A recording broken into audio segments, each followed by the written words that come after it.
Hi everyone, Laszlo Montgomery here, coming to you from the ChinaHistoryPodcast.com.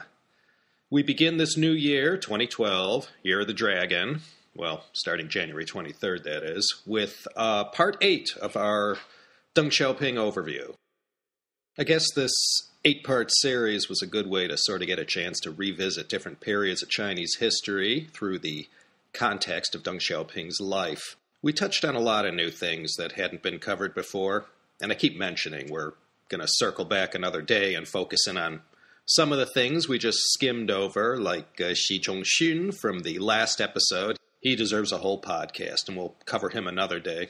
As I mentioned, he's the father of Xi Jinping, who, barring anything unforeseen, like the end of the world, is slated to be named the new president of China and party secretary. He's also a vice chairman of the CMC, the Central Military Commission, and it's no secret he's going to get that top spot too. So, we covered a lot these past 7 weeks, and there's plenty to come back to another day. So let's finish off this Deng Xiaoping overview. And we're picking up today after Deng hit a series of rough patches in 1988 and 89. Inflation hit the country hard, and then there was the June 4th incident, and this put a huge damper not only on China's image worldwide, but also caused a huge rift between the government and the esteem the people felt for it. No, these weren't good days for Deng.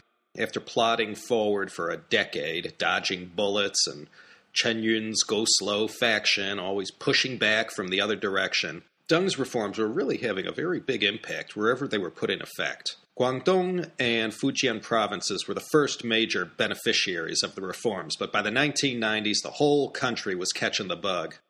Once China's economy hit the skids, this gave Chen Yun and his faction carte blanche to put in a whole wave of measures that really put a damper on the reforms. Chen gets credit, though, in putting his policies in place for dealing with the wretched inflation problem that hit everyone hard. Following the Tiananmen June 4th incident, Deng knew he was going to have to take his lumps with all the international elites in the West. Everyone in the West let China have it. There were sanctions, speeches, you name it. It was a politician's dream, and wherever there was a grandstand to go preach on, leaders and politicians around the world expressed outrage about the events that had happened. But Deng knew this would pass. And sure enough, 17 months after the tanks rolled into Tiananmen, the U.S. needed China's vote for the First Persian Gulf War, and after Chen Qichen helped us out at the UN, things very soon after went right back to where they had left off. Nonetheless, Tiananmen was really a sideshow to the main problem of inflation and hard times in China, caused by the imprudent lifting of price controls. It was right after the June 4th incident that Deng told his fellow party leaders that he was stepping aside and clearing the decks for the next generation of leaders, the third generation of which we know Jiang Zemin served as the core of this generation. At the fourth plenum of the 13th Party Congress, June 23rd, 24th, 1989, all the leaders, including Deng, got an attaboy and a pat on the back for quelling the student protests that culminated in the June 4th incident. Jiang was officially made party secretary. The transition of power from Deng to Jiang, from the second generation to the third, was now in progress. And later in August of that year, 1989, Deng met with his old allies Yang Shangkun and Wang Zhen and told them that at the next plenum, he was going to pass the CMC position to Jiang as well. And with that, he would be totally removed from government. And at the fifth plenum in November, that's indeed what happened. Now, Deng didn't give everything up. He kept his title as honorary chairman of China's Bridge Association. Deng loved that game. Ezra Vogel says that on September 4th, 1989, Deng called all the main leaders to his house, and there Deng let everyone know his retirement plans. There he told the assembled heavyweights of the time, Jiang Zemin, Li Peng, Qiao Shi, Yao Yilin, Song Ping, Li Ruihuan, Yang Shangkun, and Wan Li, all the stars of the 80s and 90s, to keep opening up, stay committed to reform, keep the party strong and in control at all costs. And last but not least, he said, Let's ditch the Central Advisory Commission.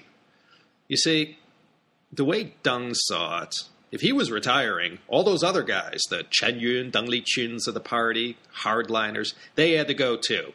And since their little club for these conservatives, who always had their foot on the brake when Deng was trying to drive the country forward, was called the Central Advisory Commission, the Zhongyang Guwen Weiyuan Hui.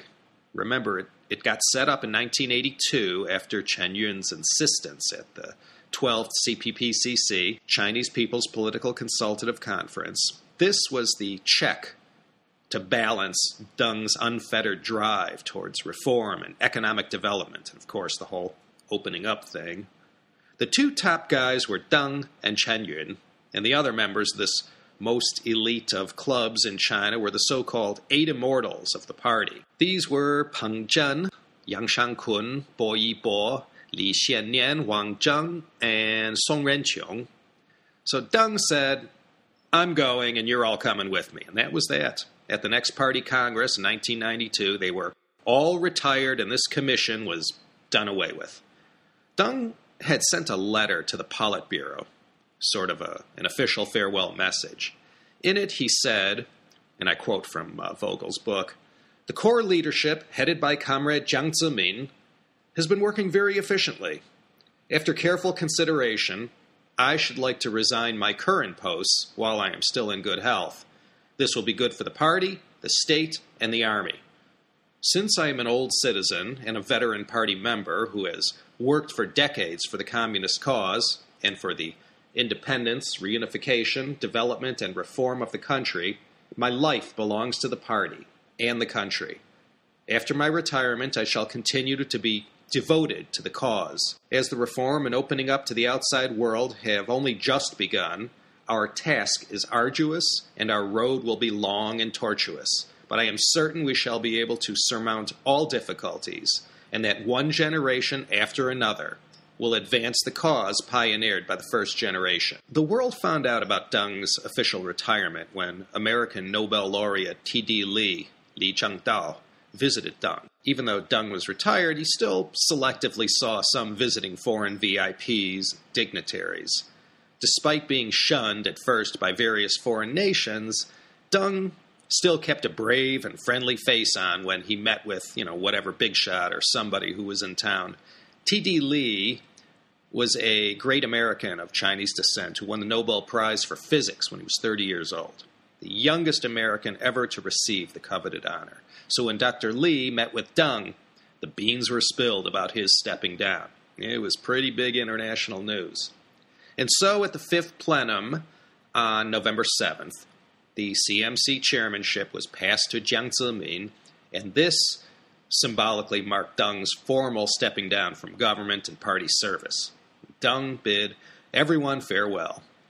And as he waved to the assembled leaders and members on that day, it was just barely shy of 7 decades since he had landed in France right after the May 4th movement, when everything was just a dream. So Deng, he went out in style, and although he had his detractors, no one who stood and applauded for him could deny him the respect and admiration he was due. The next day, he posed for pictures with everyone who got to come and shake the great man's hand, and then the next day, the Berlin Wall fell. Well, U.S.-China relations were really not in a good place, all because of June 4th. But Deng used his old relationships with George Bush 41, and Brent Scowcroft, and Dr. Kissinger, of course, to keep that door open, and little by 1993, 94, things, of course, also due to the tireless work of Qian Shi-chen, began to thaw. I had just moved to Hong Kong 3 months after Tiananmen, and the mood was totally sour. The outfit I worked for was a huge cut-and-sew manufacturer, where we were always getting ragged on in the faxes from customers who, gave us their 2 cents about this and about that. And it was not well received at all in China when, in 1990, thanks to Western influence, China's hopes to host the 2000 Olympics were torpedoed. But of course they got the 2008 Beijing Olympics, but things were normal, but there was always this gray cloud hanging over southern China during those years. 1989, 90, 91. I remember by 1994, though, when the World Cup was held in the U.S., it was pretty much business as usual. I was traveling all over China selling World Cup bags and merchandise made by my factory, and it was as if the past 5 years had never happened. But if you recall, 1988, 89, 90, not good years for communism, and the established order in the Eastern Bloc nations had been smashed and was in the process of reinventing itself. All this dovetailed wonderfully with what was going on in China. No one could point a finger at China. Hey, the doors were wide open there, and all kinds of changes were going on, and the foreign press always loved to print stories about how the people were lifting themselves out of poverty thanks to all the reforms, and of course the opening up aspect. the documentaries and movies and TV specials, you name it, they took full advantage of the opening up of China. People in the U.S. just ate this up. Nonetheless, in the face of this meltdown in the communist world, especially in the soon-to-be former Soviet Union, things were getting dicey at the topmost layer of leadership in China. August 20th, 1991, Deng meets with Jiang Zemin, Li Peng, and others at the top and urges them to stick together, don't back down or succumb to pressure. He, in so many words, said, "We're safe from all this because we already opened up and everyone can see, despite the economic slowdown, what's going on here. We're moving in the right direction, so they can't say jack." And China embraced the changes going on in the world, recognizing the 3 Baltic republics after they broke away from the Soviet Union, and Russia, of course. As soon as the new Russian state was announced, China was right there with recognition and congratulations. Deng knew China was in danger of getting run over by this truck that was rolling all over Eastern Europe and Russia. He firmly believed if the Communist Party was going to dodge this bullet, the Chinese economy was going to have to be opened up faster and more risks taken. This, Deng knew, would sort of inoculate China against the worst of the foreign finger-pointers, would at the same time offer a heck of a lot of new incentives to common people who wanted to take advantage of some of the things that offered all kinds of economic benefits to themselves and their families. So Deng needed to speed up growth. He knew this was the only way to bounce back from all the economic bad news since 1988, and then exacerbated by the sanctions and flight of Western investment right after June 4th, 1989. Deng believed if China continued to stand still, it would mean the end of the party. And who knows what might happen in China with no one at the helm. But there was only one problem. No one, not even Jiang Zemin, would side with Deng. The prevailing attitude in the Politburo, at least, was don't do anything rash. Keep it slow, steady, and continue to wait things out before taking on a new wave of careful reforms. Deng felt if they did this, just sit around and wait, it would, in time, present a whole ghastly political problem to the CCP, and the people might just rise up and throw them out. So he had to take matters into his own hands. Couldn't his fellow leaders at the top see what happened in Russia, Poland, and Romania with Ceausescu, and elsewhere? A Chinese economy that was firing on all 8 cylinders would take everyone's attention off the bad stuff. Chairman Mao, back in 1965, when he couldn't get any respect, and when he saw the country, in his eyes anyways, going down the tubes, he sidestepped the government, went down to Wuhan, and took that famous swim across the Yangtze that symbolically showed the Chinese people that he was back. Deng Xiaoping did the same thing in 1992. Unable to reason with Chen Yun and the central planners, he did the equivalent of Mao's swim. But Deng, instead, took a family vacation. And whatever you see today as far as China at its best, at its most modern, most spectacular, whatever you see in Shanghai and Pudong, that all came about from this little Deng family vacation. It seemed like such an innocent and innocuous thing, but it was anything but that. Cloaking this trip like he did and hiding behind this facade of a family getaway to Wuhan, Shenzhen, Zhuhai, and Shanghai turned out to be one of the most brilliant political moves Even Zhuge Liang, Cao Cao, and Sun Tzu himself would have admired Deng's secret plan. By the end of 1991, the push and pull between Deng and Chen Yun had become too great. No matter what was said that called for faster reform, Chen Yun and his proxies would automatically call for the opposite. These were the days where there were constant warnings and buzz in the air about spiritual pollution and peaceful evolution, all of which meant nothing except bad news for the CCP. So as I said, Deng couldn't get anywhere. He was 87 years old and running out of time. His health was starting to fail. He was running out of breath. It was now or never. So Deng and his whole extended family of 17, except the youngest son, Deng Xiaoping, who I had the pleasure of meeting back in 1995, they all piled into a special train. And on January 17th, Benjamin Franklin's birthday, 1992, Deng left Beijing. No one in the leadership knew at first. Deng arrived at the first stop on the very next day. This was the great revolutionary city of Wuhan in Hubei province. And if no one paid much heed to Deng's family vacation, when the Wuhan party Shuji, or secretary, met Deng at the train station, Deng didn't mince words, and he said, "Whoever is against reform must leave office."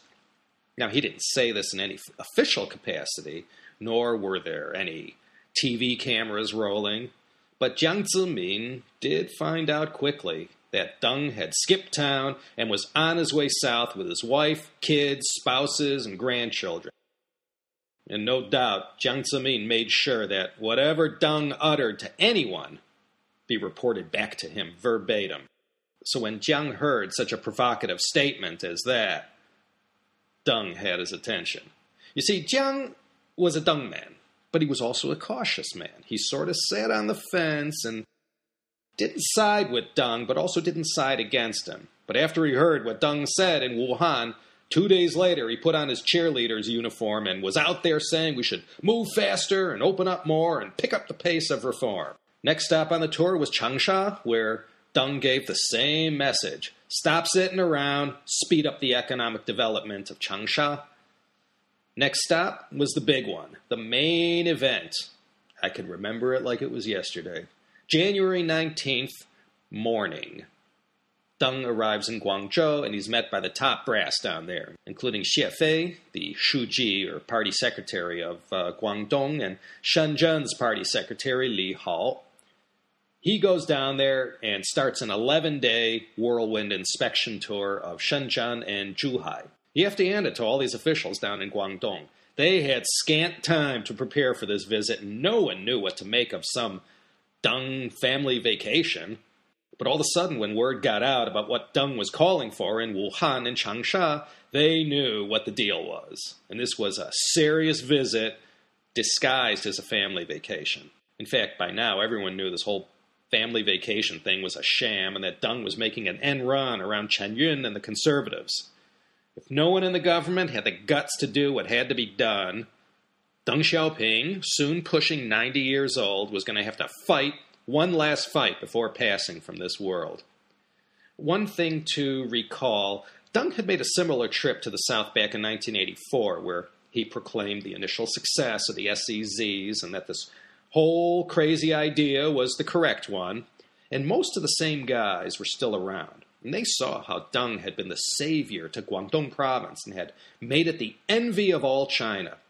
And these fellas had been laying low, chomping at the bit, and all those entrepreneurial hormones running wild down there. But since 1988, Deng's reform policies were scaled back, and all the things that used to be okay now weren't okay. So once these officials down in Guangdong saw what Deng was up to, they embraced this with gusto, and together they all went down to Shenzhen to go check out the scene firsthand. They had nothing to hide. Sure, some of the negative influences, or negative from their point of view, had wafted into southern China from across the border in Hong Kong. You see, back then, in those pre-broadband days, late 80s, early 90s, this was all pre-internet.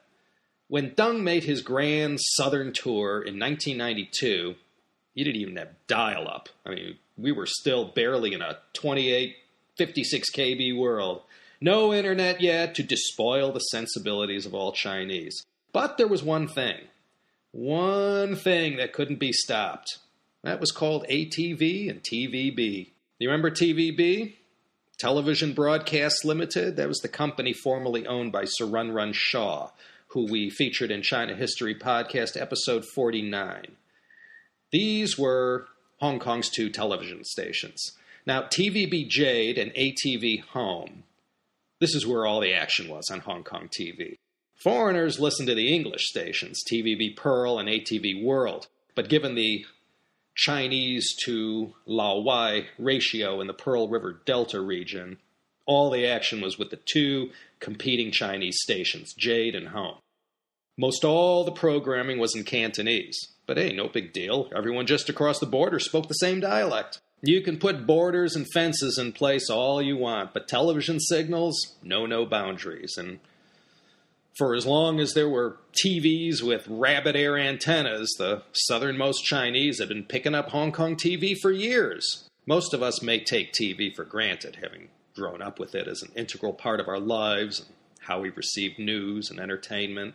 Well, this was not a common thing in China in 1992, but those who had access to televisions first were the Cantonese.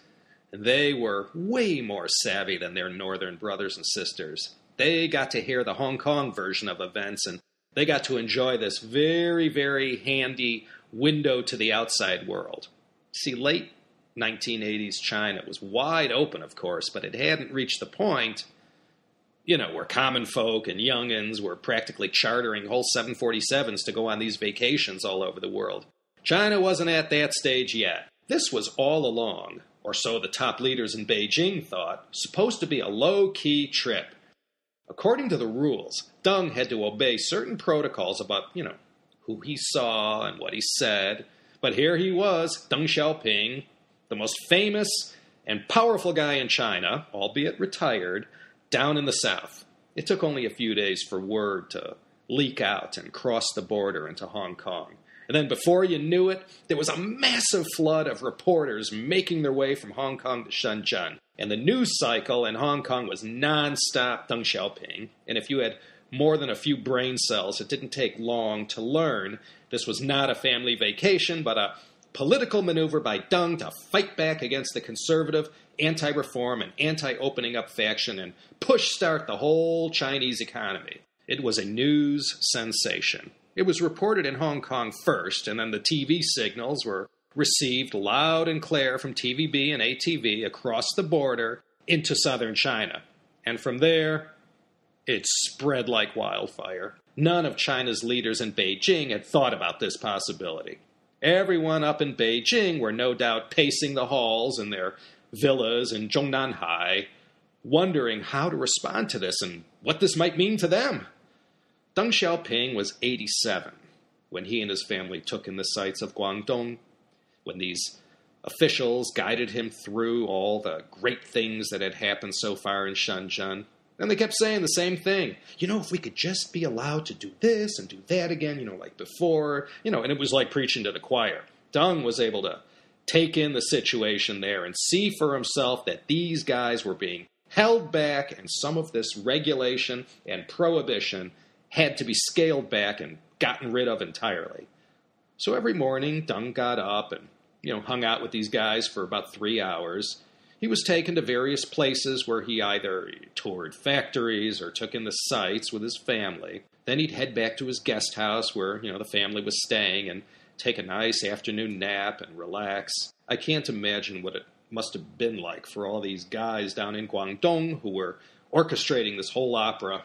Everything Deng said was, go, go, go, don't slow down, you're doing great, do better, take more risks, correct mistakes, move on. He even said Shenzhen should try to catch up economically with the four dragons of Asia, Hong Kong, Singapore, Taiwan, and South Korea, in 20 years. And of course, these Guangdong officials are looking north to Beijing and saying what do you got to say about that? After 5 days of pounding the same drumbeat, Deng headed to the other SEZ of Zhuhai, which bordered the still Portuguese enclave of Macau, where Party Secretary Liang Guangda was ready and waiting to have his turn with the great man. The same message repeated every day in Shenzhen was repeated in Zhuhai. Deng went through the same drill, witnessing all the greatest hits of Shenzhen and Zhuhai, the tallest buildings, model factories, mingling with the Laobaixing. It was a public relations coup. It was during this Zhuhai stop along the southern tour that Deng reiterated again the same provocative statements he had made in Wuhan. Whoever wasn't on the side of reform should leave the government. And then, to really put Jiang Zemin's feet to the fire, Deng had a little meeting with some major heavyweights in the army, namely his close friends, the Yang brothers, Yang Shangkun and Yang Baibing, as well as the military giant Liu Huaqing. These were three sacred cows in the Chinese military, and they all met with Deng to discuss, ostensibly, military planning. What else? But the interesting thing was that this meeting in Zhuhai was chaired by an interesting guy from Shanghai named Qiao Shi. Qiao Shi was the top guy in China in charge of domestic security matters. That means the Gong'an was under his big umbrella. The Gong'an, that was the PSB, Public Security Bureau. Well, Qiao Shi, he was a standing committee member, which made him one of the most powerful guys in all of China. And if there was anyone at all on the standing committee who might possibly pose any kind of political threat to Jiang Zemin, it was this guy. And everyone at this meeting, the top military guys, Qiao Shi, Deng, of course, they were all in lockstep about the need to speed up reform. Otherwise, China would never shake loose of this economic stagnation that had been keeping China down for 4 years already. Well, if President Jiang Zemin wasn't feeling totally secure in his job about now, that was understandable. When Deng finished making his point in Zhuhai, the next step was the provincial capital and historic city of Guangzhou, and then afterwards the Deng traveling circus went to Shanghai, but Deng stopped briefly in Yingtan, a city that had once played a role in Deng's personal history. As you recall from the Deng Xiaoping podcast episode number 4, Deng had been sent down to Jiangxi to cool his heels and exercise his humility during some of the most heated years of the Cultural Revolution. It was surely touching for Deng to be back there. Yingtan is a little south and east of Nanchang in Jiangxi province. It was in the early 30s that Deng also served the CCP cause in Jiangxi. Well, next stop, as I said, was Shanghai. Shanghai is the New York City of China. The potential there, as far as the industriousness and resourcefulness of the people, was, of course, legendary, going back to the earliest days, before the Tang Dynasty. These Jiangnan people, the people south of the Great River, the Changjiang or Yangtze River, with the Shanghainese included in that group, of course, they had been paying for all these historical embarrassments that characterized the bad old days of Shanghai that followed the fall of the Qing dynasty. The CCP had been extremely wary and mistrustful of the Shanghainese, and when it came time for opening up to the outside world and launching these reforms and SEZs, Shanghai was purposely left out of the party. Deng had been pushing for the development of Shanghai since early 1990. He knew nothing except great things could come from developing Shanghai and turning all that pent-up energy there into economic achievements. Naturally, no one on the conservative side was too eager to expand the reforms. But Jiang Zemin and his replacement down in Shanghai, Zhu Rongji, both of those guys, one from Jiangsu and one from Hunan, had made their mark in the party in Shanghai. And if Deng wanted to do in Shanghai what had already been experimented with in Guangdong and Fujian, well, they were all for it. Well, now their chance was coming, and now Deng was coming to town. There were some very high hopes that someone was finally going to shake loose and get these manacles off Shanghai business and economic development, and that Shanghai would soon get the same benefits enjoyed by their southern cousins in Shenzhen, Shantou, Xiamen, and Zhuhai. But before Shanghai had any chance of getting some badly needed preferential treatment and special government backing, these cautious types in the government, who wouldn't let their hands off the brake, they had to let up. Someone had to push these guys aside first before Shanghai had the slightest prayer of enjoying what their Shenzhen cousins got to enjoy. So, on February 3rd, 1992, after Jiang Zemin called Deng Xiaoping to wish him a Happy New Year, that suddenly Jiang saw the light. And you know what? He suddenly came down off his fence and said, this reform thing is good and we should continue it. And Deng remained in Shanghai for a few weeks, and it was there where he sort of took stock of everything that had happened over the past, period during the southern tour. And he did in Shanghai what he did in Shenzhen and Zhuhai. He took in the sights and got the lay of the land, what was going down in Shanghai, and what kind of miracles might happen if they were given some special treatment. Deng promised to fight for them, which he did. Deng said, although Shanghai had started late, they would reap all the benefits of all the lessons learned from all the mistakes that were made along the way down in Guangdong. February 21st, 1992, Deng returned to Beijing. The groundswell of support, coming not only out of Guangdong and Shanghai, but elsewhere as well, was simply too great for Jiang Zemin. He had received Deng Xiaoping's message loud and clear and had decided to hop on the bus rather than get run over. And the conservatives, they tried to do what they could to play this down, but there was too much buzz in the air, too much excitement, and too little support for the old ideas. All kinds of measures were being taken to suppress the news about this trip, but it was impossible. Too much had already gotten out and had spread too far and wide, and the mood on the street was almost universally in support for what Deng was calling for. So going against this tide was suicidal. And that, I guess, was the whole purpose for this trip in the first place. By March of that year, everybody was on board, and the excitement not only in China, but in Hong Kong as well. I can remember it clearly. After all these years of being stuck in a rut, and after the reverberations of June 4th quieted down, the country was ready, and everybody climbed on board. And, well, what you see today all over China. That's what ended up happening as a result. And Jiang Zemin, in the months that followed, he really became the chief cheerleader, calling for bolder and faster reforms. And in July, after giving a eulogy for Li Xiannian, who had just passed away, even Chen Yun himself had come out and gave his wholehearted support for Deng's policies and said times had changed and these new times required new thinking, and even he was lined up with Deng and the reformers. Well, there wasn't much else to do after this. All that was left was the 14th Party Congress that was held October 12th to 18th, 1992. Deng didn't attend and therefore wasn't present to see everything he fought for turned into official policy and to hear all the leaders sing his praises. Jiang Zemin was totally lined up behind Deng on this, and whatever Jiang Zemin said, the rest of the party had to walk that walk and talk the talk. And so it was. On the final day of the Congress, when all was winding down, Deng Xiaoping dramatically appeared on stage, and together he stood side by side with Jiang Zemin for an extended period of time while all the gathered official photographers took advantage of this great photo op, and the signal was clear. Deng stood with Jiang, and the torch was now officially passed. And one other thing. Deng picked a young 50-year-old guy to join Jiang Zemin in the standing committee. This man was Hu Jintao.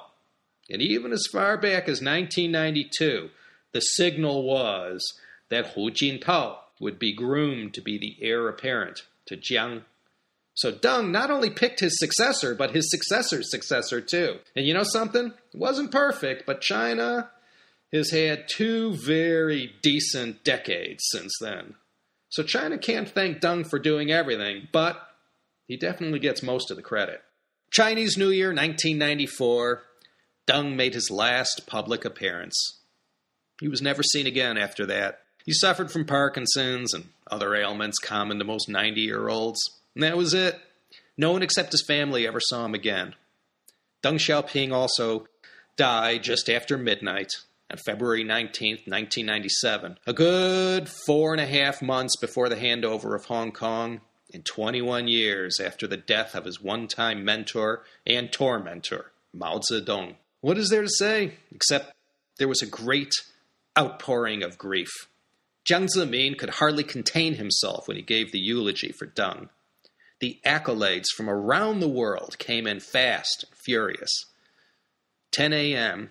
on February 24th, the whole country held a 3-minute period of silence in honor of their fallen leader. It was no surprise when Deng Xiaoping passed away. I mean, everyone knew he was ill, and no one had seen or heard a peep since that day in 1994. You'd hear something every now and then from his daughter, Deng Nan, but not too much. So when he finally went quietly, no one could say they didn't see it coming. Per his last wishes, Deng donated all his vital organs to science, was cremated in a simple ceremony, and his ashes were scattered over the sea. As far as his legacy goes, you could get on a plane and fly to China and see for yourself. He didn't do too bad a job. He did what every leader since the time of the Qing dynasty Daoguang emperor tried to do but couldn't. The Xianfeng, Tongzhi, Guangxu emperors couldn't do it. All the tragic and failed attempts to modernize, all the disrespect heaped on China. No one, not Sun Yat-sen, Chiang Kai-shek, no one had been successful in doing what Deng Xiaoping did. He's the guy who lifted China up, made it a wealthy nation, and showed the world that this nation, China, and its people were not to be taken lightly and never to be taken advantage of again. It was Deng Xiaoping who served as the gravedigger responsible for burying all those ghosts of the late 1800s, early 1900s. Deng Xiaoping's life was truly a great story of lifelong service to China. Well, took us 8 parts, but finally we got through Ezra Vogel's biography of Deng Xiaoping. The last chapter of the book sort of summarizes how Deng transformed China. I was going to sort of review his whole life before we signed off, but who knows how much longer that's going to take to tie it all together. So let's just stop right here. And again, I urge all of you, if you can get your hands on that book or audiobook, it's well worth it. I've only been skimming the surface. There are so many more fascinating details in Deng's life. Well, I hope y'all's enjoyed that. We'll do the same thing another day for Mao, Zhou Enlai, Liu Shaoqi, and other leaders. I think next time we'll maybe jump backwards in time and look at something a little older. Let me think about that. Well, signing off from sunny Claremont, California, this is Laszlo Montgomery wishing you all the best. Hey, again, this is the last episode that I will upload to the old and new website. Starting with the next episode, I'm only going to be updating the new website, which means you have to make sure to subscribe to the new feed, and I apologize once again for making y'all do that. When I get asked to do that, I don't like it either. It sort of messes up my podcast listing in my iTunes. Anyways, the new feed has everything and everything, so subscribe to that one and ditch the old one. And once again, I'm filled with nothing except the highest of hopes that I'll see you again next time for another exciting episode of the China History Podcast.